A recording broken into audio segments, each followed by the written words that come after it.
আসসালামু আলাইকুম। সুন্দরবনের নতুন একটি ব্লগে আপনাদের স্বাগতম। আজকে আমাদের সুন্দরবনের দ্বিতীয় দিন চলছে। এর আগের ব্লগে আমরা সুন্দরবনটা ঘুরে দেখেছি এবং সুন্দরী ইকো রিসোর্টে কাটিয়েছি সুন্দর একটি দিন। সো আগের ব্লগটা কেউ না দেখে থাকলে তা দেখে নেবারও আমন্ত্রণ রইল। আর আজকে সকালে নাস্তা শেষ করে আমরা রিসোর্ট থেকে প্রোভাইড করা বোটে যাচ্ছি করমজল পর্যটন কেন্দ্র দেখতে। আজকের ব্লগে আমরা করমজল পর্যটন কেন্দ্র দেখব এবং তারপর যাব মংলাতে এবং মংলা থেকে যাব খুলনা শহরে। সেখানে খুলনা শহরের আমরা ঐতিহ্যবাহী কিছু প্লেস ঘুরে দেখব এবং সেই সাথে টেস্ট করব খুলনার ঐতিহ্যবাহী কিছু খাবারও এবং সর্বশেষ রওনা হব কুয়াকাটার উদ্দেশ্যে। তাই পুরো গল্পটা উপভোগ করতে চাইলে ভিডিওটি না টেনে একদম শেষ পর্যন্ত দেখবেন। ইনশাল্লাহ ভালো লাগবে সবার, আশা করি।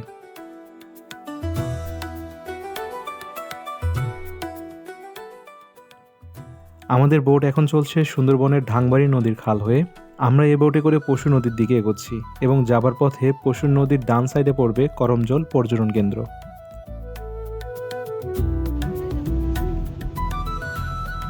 নীল আকাশ ভেদ করে রোদ পড়ছে নদীর গায়ে, পাশে ঘন ম্যানগ্রোভ বন, আর আমাদের বোট এগিয়ে চলছে মসৃণ গতিতে।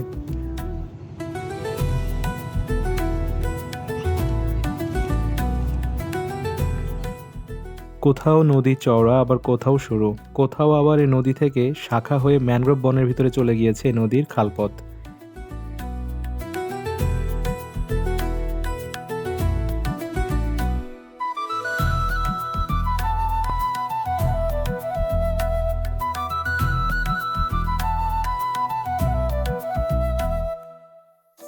যাবার পথে দেখা মিলবে এখানকার বিভিন্ন প্রজাতির গাছ, দেখতে পারবেন বানরদের গাছে গাছে খেলা করা, প্রজাপতি এবং হরেক রকম পাখির কিচিমিচির। কোথাও বা গুইসাপ গা এলিয়ে শুয়ে আছে, এমন দৃশ্যপট সহ আরও নানা জীববৈচিত্র্য উপভোগ করবেন।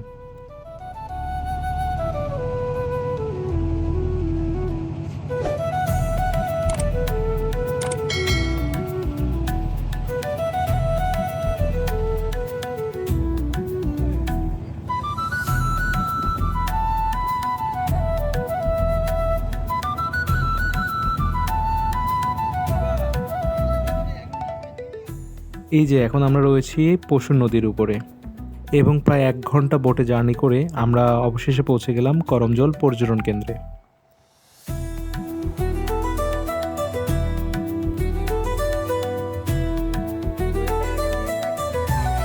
করমজলে এসে দেখলাম এখানে বেশ কিছু সংখ্যক বানরের দল স্বাগতম জানানোর জন্য বসে আছে।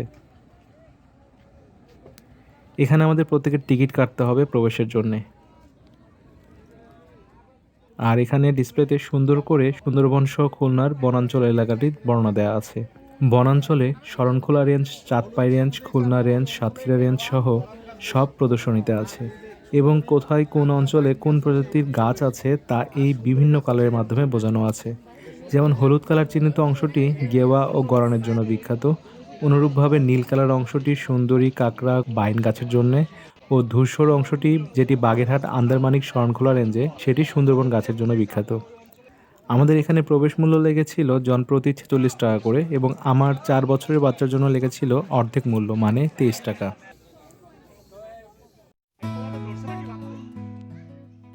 করমজলের সব জায়গায় দেখবেন বানরের দল একদম ছড়িয়ে ছিটিয়ে আছে, তাই সঙ্গে থাকা জিনিসপত্র সাবধানে রাখতে হবে। বিশেষ করে হাতে থাকা খাবার দেখলে তারা মুহূর্তের মধ্যে এসে ছো দিয়ে বা টান দিয়ে দৌড় দিতে পারে। সেই সাথে আপনাদের চোখে থাকা চশমা এবং হাতে থাকা যদি মোবাইল বা ক্যামেরা থাকে তাহলে সাবধানতা অবলম্বন করবেন।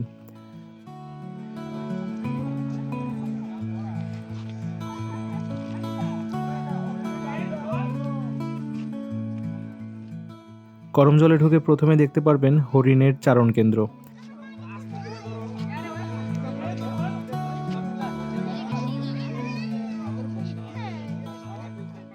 এখানে আপনারা চাইলে হরিণদের খাওয়াতেও পারবেন নিজ হাতে। হরিণদের খাবার হিসেবে পর্যটকদের কাছে এই শাকের গোছাগুলো বিক্রয় করা হয়, যার প্রতি পিস 5 টাকা করে।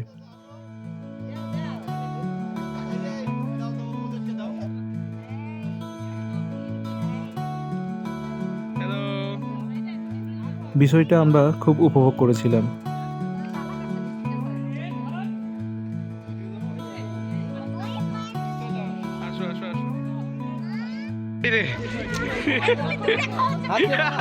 नहीं सकते नहीं जाओ जाओ जाओ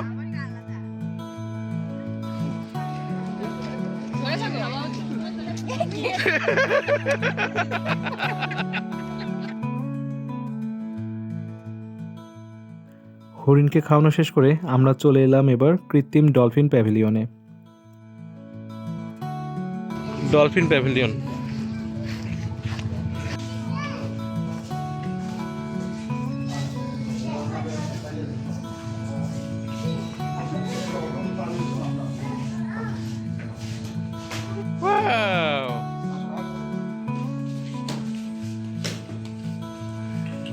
ডলফিনের সাথে খেলু করছো? বাবা কুমির দেখছো? অনেকগুলো ক্রোকোডাইল দেখছো? কতগুলো ক্রোকোডাইল মামা? এখন আমরা আছি করমজলে কুমিরের খাঁচার সামনে। এখানে কিন্তু কুমিরের প্রজনন কেন্দ্র ও লালন পালন সংরক্ষণ কেন্দ্র রয়েছে। খাঁচার ভিতরে ছোট বড় বিভিন্ন প্রজাতির কুমিরের দেখা মিলবে এখানে।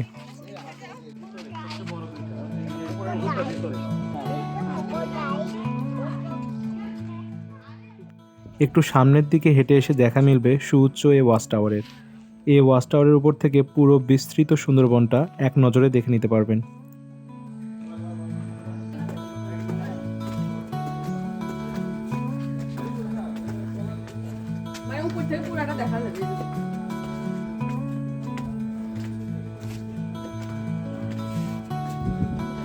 দেখো বনটা কত সুন্দর দেখা যাচ্ছে, এই কারণে ওঠা কষ্ট করে ওঠা। ও মাই গড, টোটাল 5 তলা।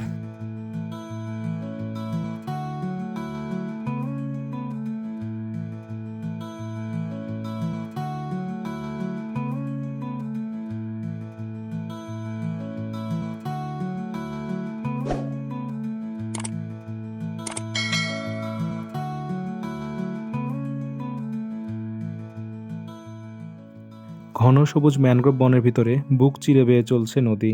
আবার সেই নদী থেকেই ছোট খাল বা নালা বয়ে চলেছে বনের ভিতরে। এখান থেকে উপলব্ধি করতে পারবেন এই বিশাল বৈচিত্র্যময় সুন্দরবনটা আসলেই কতটা সুন্দর, যা প্রাকৃতিক ঢাল হয়ে আমাদের দেশকে বিভিন্ন প্রকারের প্রাকৃতিক দুর্যোগ থেকে রক্ষা করছে, সেই সাথে আমাদের সরবরাহ করছে নানা গুরুত্বপূর্ণ উপাদান। মাশাআল্লাহ। ওয়াচ টাওয়ার থেকে এবার চলে এলাম করমজল ফুড ট্রেইলে। এই ফুড ট্রেইলের বিস্তৃতি 1226 মিটার। ঢুকতেই সতর্কীকরণ দেয়া আছে যে এই ট্রেইল বাদ রেখে অন্যত্র বনের মধ্যে যাওয়াটা দুর্ঘটনাপ্রবণ হবে।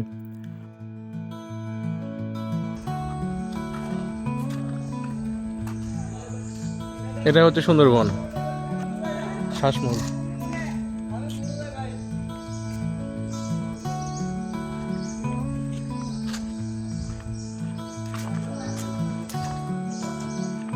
এটা সুন্দরী গাছ, এই যে এটা সুন্দরী গাছ। ও এটা সুন্দরী গাছ না?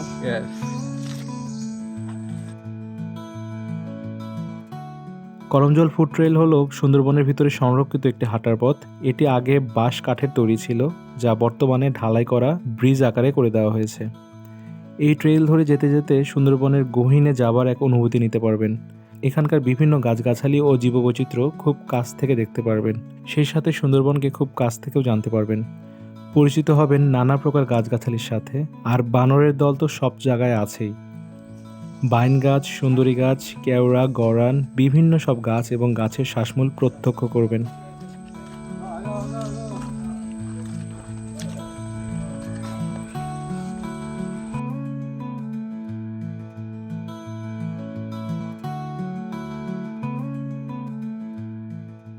ওই যে একটি বানর যেন অবাক হয়ে তাকিয়ে দেখছে আমাদের দিকে, কৌতূহল নিয়ে যেন জিজ্ঞেস করছে আমরা এখানে কি করছি, কেনই বা তাদের বিরক্ত করছি।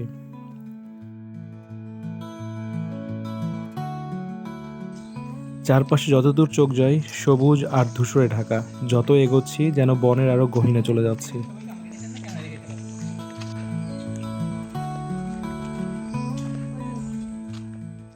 আমরা প্রথম ট্রেইল শেষ করে চলে আসলাম একটি ওয়াচ টাওয়ারের সামনে।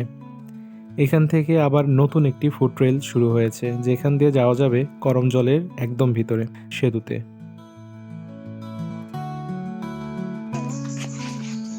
প্রজাপতি প্রজাপতি আমরা পুরো রাস্তাটাই ধরতে পারি। এই বনের ভিতরে হাঁটতে হাঁটতে উপলব্ধি করতে পারবেন সুন্দরবন কতভাবেই না সমৃদ্ধ করছে আমাদের জীবনকে। এই বিস্তীর্ণ ম্যানগ্রোভ বন বাতাসকে পরিশোধিত করে, সেই সাথে জলবায়ু নিয়ন্ত্রণেও সহায়তা করে, সমুদ্রের জোয়ার ও ঘূর্ণিঝড় থেকে রক্ষা করে আমাদের দেশের যে প্রান্তে খোলা বিস্তীর্ণ বঙ্গোপসাগর, সেই বঙ্গোপসাগরের জন্য আল্লাহর অসীম মহিমায় এক প্রকার ঢাল হয়ে দাঁড়িয়ে আছে এই সুন্দরবন। সেই সাথে এই বন আমাদের অর্থনীতিতেও গুরুত্বপূর্ণ অবদান রাখে।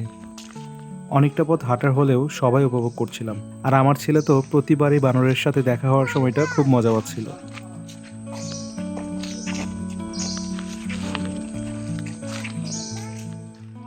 আর এই যে নিচে লাল কাঁকড়ার দল এবং তাদের গর্ত করা আবাসস্থল দেখতে পাচ্ছি।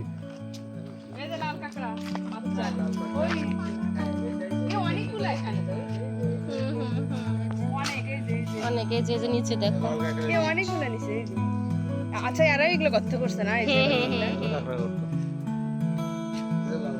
দেখছো রেড কালারের ছোট ছোট বাচ্চা কাঁকড়া দেখছো বাবা? তোমাকে ভালো করে দেখো।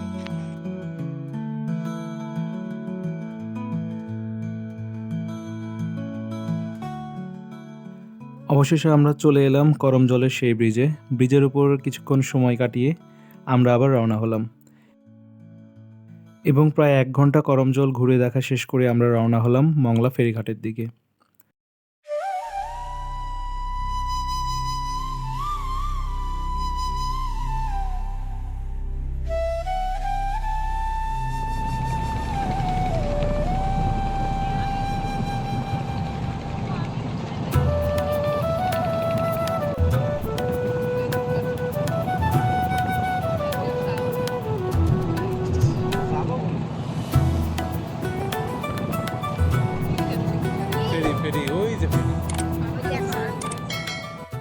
দুপুর পেরিয়ে প্রায় এখন বিকেল হয়ে আসছে, আর পশুর নদী এখন একটু অশান্ত বলা যায়।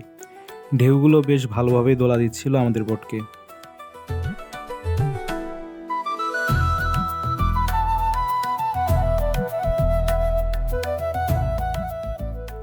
আর আকাশে একটু বৃষ্টি বৃষ্টি ভাব ছিল।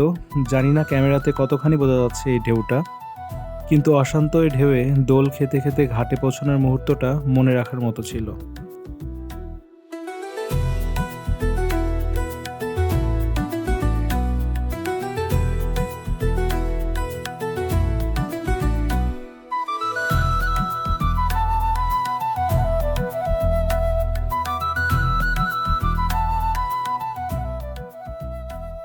অবশেষে আকাশে মেঘটাও কেটে গেল এবং ঢেউটাও শান্ত হলো।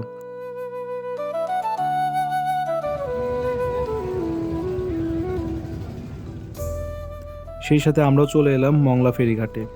আর মংলা পর্যন্ত এই বোট কিন্তু আমাদের রিসোর্ট থেকে সরবরাহ করা ছিল। মংলা ফেরিঘাটে নেমে এখন আমরা রওনা করব খুলনার উদ্দেশ্যে।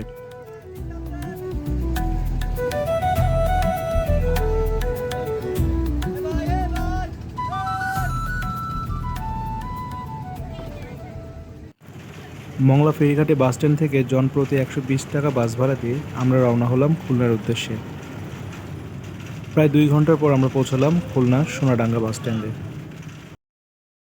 ক্ষুধার্ত ছেলে খাচ্ছে। তো আমরা এখন আছি হচ্ছে খুলনার সোনাডাঙ্গা বাস স্ট্যান্ডে। এখানে আমরা আসছি, আর আসার পরপরই হচ্ছে বৃষ্টি শুরু হয়ে গেছে, অনেক বৃষ্টি হচ্ছে। এখন আমরা খাবো আব্বাসের হোটেলে যে খাবো, আর আমরা রাতে রওনা দিচ্ছি কুয়াকাটার উদ্দেশ্যে। আমরা গাড়ির টিকিট কেটেছি 7 স্টার থেকে। আমাদের রাতের গাড়ি রাত 10টায় 7 স্টারে, আমরা যাচ্ছি হচ্ছে কুয়াকাটায়। সো আমরা এই সময়টুকু খুলনাতে থাকবো, খাওয়া দাওয়া করবো এবং ঘুরে দেখবো, আর রাত 10টার দিকে আমাদের কুয়াকাটার উদ্দেশ্যে গাড়ি ছাড়বে। খুলনাতে এসে পড়লাম টানা বৃষ্টির মধ্যে। এই বৃষ্টি যেন ছাড়ছিলই না, আর এদিকে সবার প্রচণ্ড ক্ষুধাও পেয়েছিল। তাই এক প্রকার বৃষ্টিতে কাক ভিজা হয়ে চলে এলাম খুলনার অথেন্টিক চুইঝালের স্বাদ নিতে আব্বাসের হোটেলে, যেটি সোনাডাঙ্গা বাসস্ট্যান্ডের অপোজিটে অবস্থিত। ক্ষুধা পেটে লোভনীয় চুইঝাল খাওয়ার লোভ আর সামলাতে পারছিলাম না। এখন কথা বাদ, ভরপেট খাওয়া হবে আগে।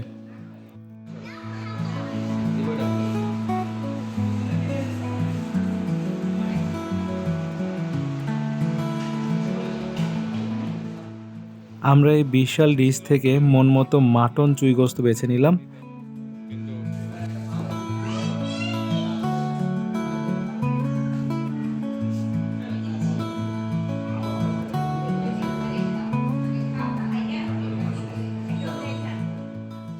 সাদা ভাতের সাথে অথেন্টিক চুই গোস্ত ছিল একদম অমৃত। কেমন কেমন কেমন কেমন সুন্দর। কেমন কি অবস্থা? ডাক্তার না তোমাকে নিষেধ করছে এসব খেতে?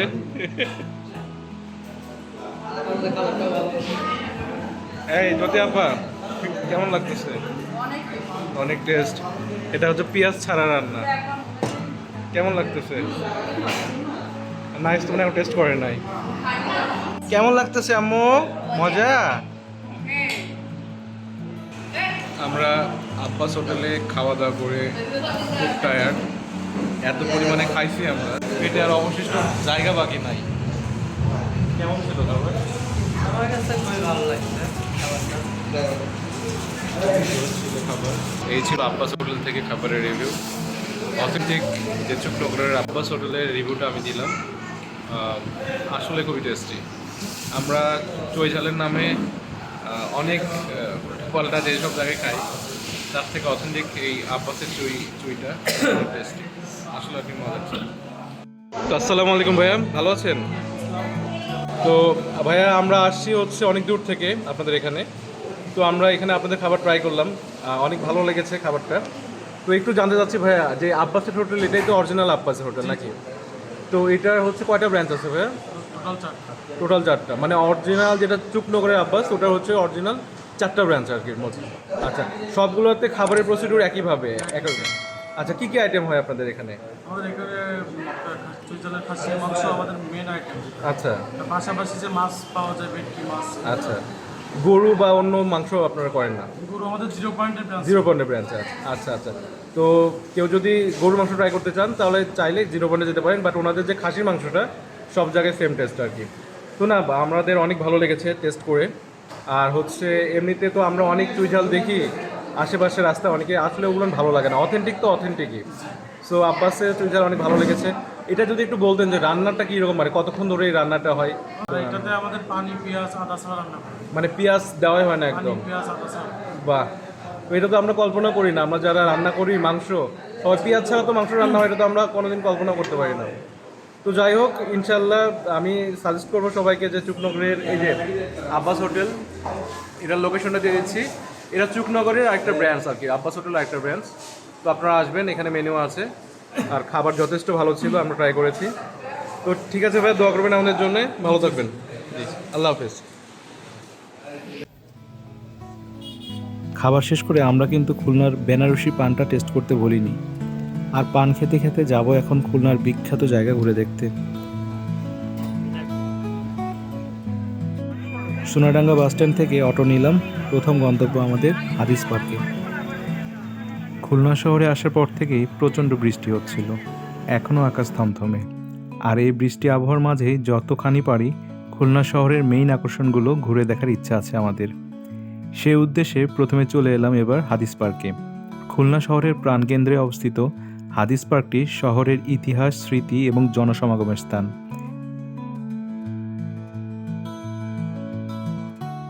এই পার্কটির নামকরণ করা হয়েছে প্রখ্যাত সমাজসেবক হাদিস সাহেব বা হাদিস মিয়ার নামে, যিনি খুলনা শহরের উন্নয়ন, অবকাঠামো ও জনকল্যাণে বিশেষ ভূমিকা রেখেছিলেন।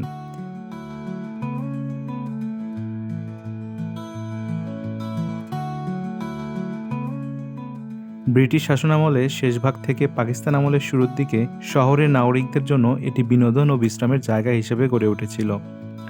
সময়ের সাথে সাথে পার্কটি বেশ আধুনিকায়ন হলেও এখনও কিন্তু শান্ত ও সবুজ পরিবেশ অক্ষুণ্ণ আছে।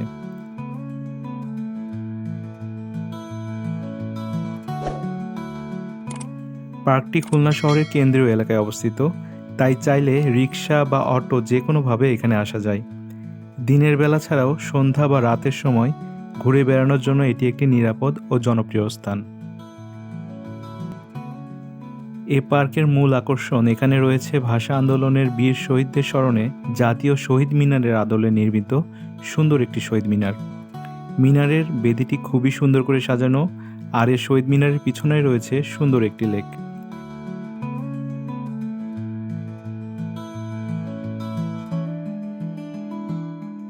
বৃষ্টি স্নাত এ রাতে আকাশে বিদ্যুৎ চমকানোর ঘনঘটায় শহীদ মিনারের আরও সুন্দর আবহ পেয়েছিলাম।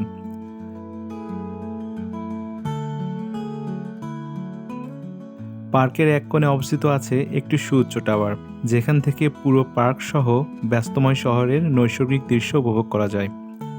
পার্কে রয়েছে সুন্দর বাঁধানো হাঁটার পথ, চারপাশে সবুজ গাছপালা, ফুলের বাগান, বিভিন্ন জায়গায় বসার বেঞ্চ এবং লাইটিংয়ের ব্যবস্থা, যা রাতের পার্ককে করেছে আরও সুন্দর।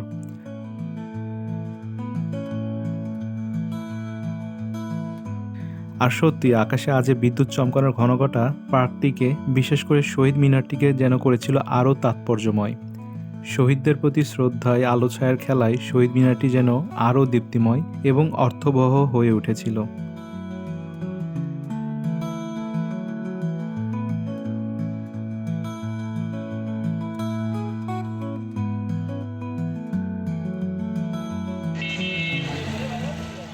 হাদিস পার্ক থেকে বের হয়ে আমাদের ইচ্ছা ছিল একটু খুলনার মিষ্টি স্বাদ উপভোগ করে দেখি। অনেকের থেকে শুনেছিলাম যে খুলনার আদি মিষ্টি আর মিষ্টান্ন নাকি অনেক বিখ্যাত। সে উদ্দেশ্যে এ পার্কের কাছে আমরা একটি মিষ্টির দোকান খুঁজে পেলাম, যার নাম ছিল সাতক্ষীরা যাদব ঘোষ ডেয়ারি।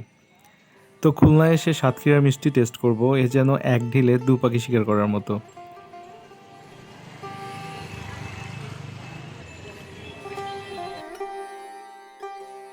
এ দোকানে ছিল হরেক রকমের মিষ্টি, যেখান থেকে বেছে বেছে কিছু মিষ্টি নিয়ে নিলাম আমরা।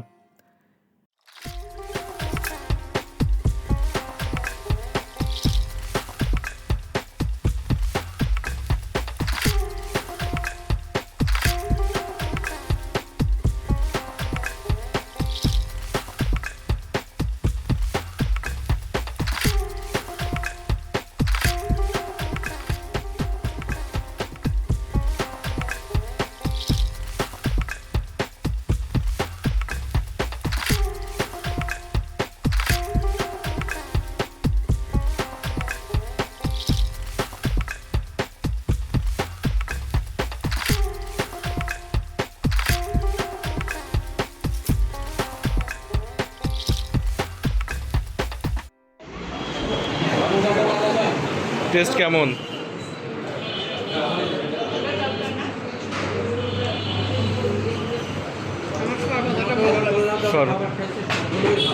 তাই? আচ্ছা, আমরা কিন্তু বগুড়া এলাকার লোক, দই মিষ্টি এলাকার লোক, তারপরেও টেস্টি বাবা, টেস্টি।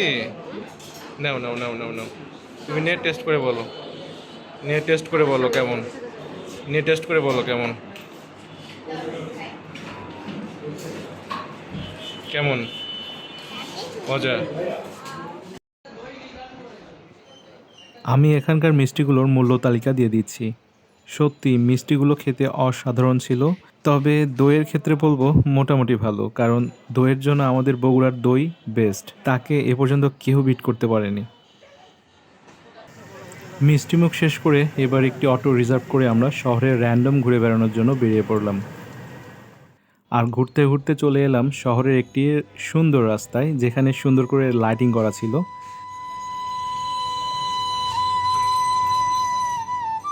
দেখলাম এখানে একটি মণ্ডপ বা পূজা চলছে, যদিও বা দুর্গাপূজা কয়েকদিন আগেই শেষ হয়েছে, তবে এখন এখানে কিসের পূজা হচ্ছে তা আসলে আমার জানা হয়নি।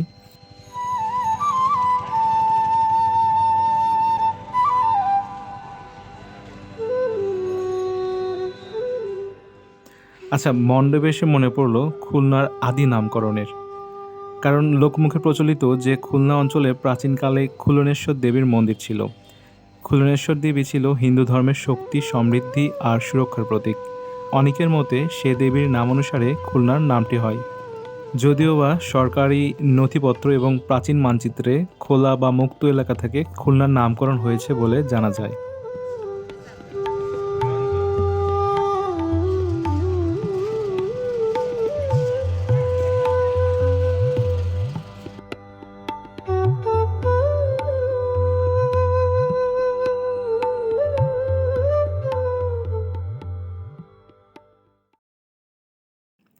এখন শহরে ঘুরতে ঘুরতে আমরা ঠিক করলাম এ শহরের খুব সুন্দর একটি মসজিদ আছে যার মিনারটি অনেক সুউচ্চ। তো চলেন সে সুন্দর মসজিদ থেকে ঘুরে আসি আপনাদের সাথে। খুলনা শহরের মুসলিমপাড়া এলাকায় অবস্থিত নান্দনিক সুউচ্চ মিনারের এই মসজিদটির নাম দারুল উলুম জামে মসজিদ বা তালাবওয়ালা জামে মসজিদ। এ মসজিদের মিনার সাদা টাইলস দিয়ে গড়া এবং শহরের সব থেকে উঁচু মিনার, যার উচ্চতা প্রায় 226 ফুট। এ মিনারটি আব্দুল জব্বার মিনার নামে পরিচিত এবং গম্বুজের সংখ্যা এখানে 15টি। এ মসজিদ দেখে যে কারো চোখ জুড়িয়ে যাবে। এই মসজিদে প্রায় 2500 মুসল্লি একসাথে সালাত আদায় করতে পারবেন। এই মসজিদের সাথে জামিয়া ইসলামিয়া আরবিয়া দারুল উলুম মাদ্রাসা রয়েছে। এই মাদ্রাসাটি প্রতিষ্ঠিত হয় 1967 সালে এবং মসজিদটিও একই সময়ের। এই মসজিদ ও মাদ্রাসাটি মূলত মরহুম হাজী আব্দুল হাকিম জমাদ্দারের উদ্যোগ এবং সমাজসেবার পৃষ্ঠপোষকতায় নির্মিত। ইসলামী জ্ঞানদ্রষ্টা শিক্ষক মৌলানা মুজিবুর রহমান রহমতুল্লাহ আলাইহি নেতৃত্বে এই মসজিদের নির্মাণ কাজ শুরু হয়। মরহুম আব্দুল হাকিম জমাদ্দারের ইন্তেকালের পর ওনার ছেলে আব্দুল জব্বার জমাদ্দার এই মসজিদ ও মাদ্রাসার সকল নির্মাণ কার্যক্রম রক্ষণাবেক্ষণ ও সম্প্রসারণের দায়িত্ব বহন করেন। ওনার নামানুসারে এই মসজিদের সবথেকে বড় মিনারটি ওনার সম্মানে নাম দেয়া।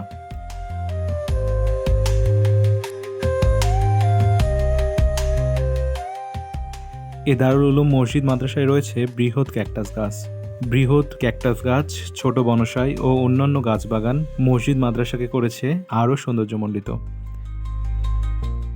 এ মাদ্রাসার শিক্ষার্থীর সংখ্যা প্রায় 1200 জন। এখানে কোরআন, হাদিস, ফিকহ, আরবি ভাষা ও ইসলামী শিক্ষায় বিভিন্ন স্তরে পাঠদান করা হয়। এই মসজিদ ও মাদ্রাসা ধর্মীয় আচরণ, অনুশাসন সহ সামাজিক ও ঐতিহ্যবোধক কেন্দ্র হিসাবে খুলনার মানুষের জন্য এক গর্বের জায়গা।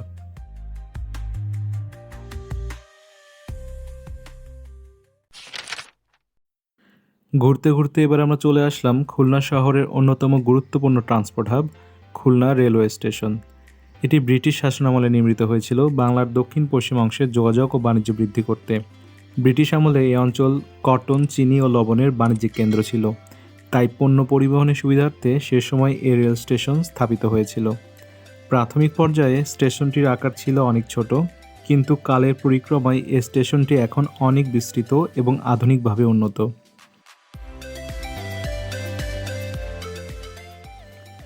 এই স্টেশনে রয়েছে বড় hall room, waiting lounge, ticket counter, যাত্রী সেবাদান কেন্দ্র সহ নানা ব্যবস্থা।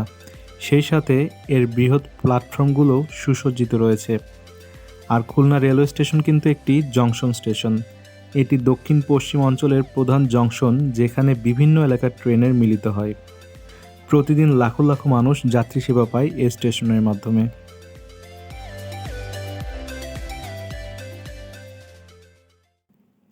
খুলনা শহর ঘুরতে ঘুরতে চলে এলাম এই শহরের সোনাডাঙ্গা এলাকার বিখ্যাত একটি বাড়ির সামনে। যদিও বা কারো ব্যক্তিগত প্রপার্টি নিয়ে বলার ধৃষ্টতা বা মন্তব্য করার ইচ্ছা আমার নেই, তবুও যেন এ বাড়ির সামনে এসে কিছুক্ষণের জন্য থমকে গেলাম, কারণ এ বাড়ির সাথে জড়িত আছে নানা লোমহর্ষক কাহিনী। কিন্তু এ বাড়ির বর্তমান সংশ্লিষ্টদের সম্মানার্থে বিষয়টি স্কিপ করে গেলাম। এখন সময় রাতের প্রায় 9:30 আর রাত 10টায় আমাদের কুয়াকাটার বাস ধরতে হবে। সো আমরা এখন যাব সোনাডাঙ্গা বাস স্ট্যান্ডে। প্রবীর ভাইয়ের সাথে ঘুরেছি অনেকক্ষণ, পুরো খুলনা শহরটা দেখিয়েছেন উনি আমাদের। যদিও আমাদের সময় স্বল্পতার কারণে আমরা সব জায়গায় ঘুরতে পারি নাই। তো প্রবীর ভাই, বিদায় নিচ্ছি, ভালো থাকবেন। আর আপনারা যে কেউ চাইলে, আমি নাম্বারটা দিয়ে রাখবো ভাইয়ের, আপনারা চাইলে ওনাকে সাথে নিয়ে খুলনা শহরটা ঘুরতে পারবেন আর কি। প্রবীর ভাই, ঘুরাবেন তো? আচ্ছা, ওকে ভাইয়া, তাহলে থাকেন, ভালো থাকেন, আল্লাহ হাফেজ।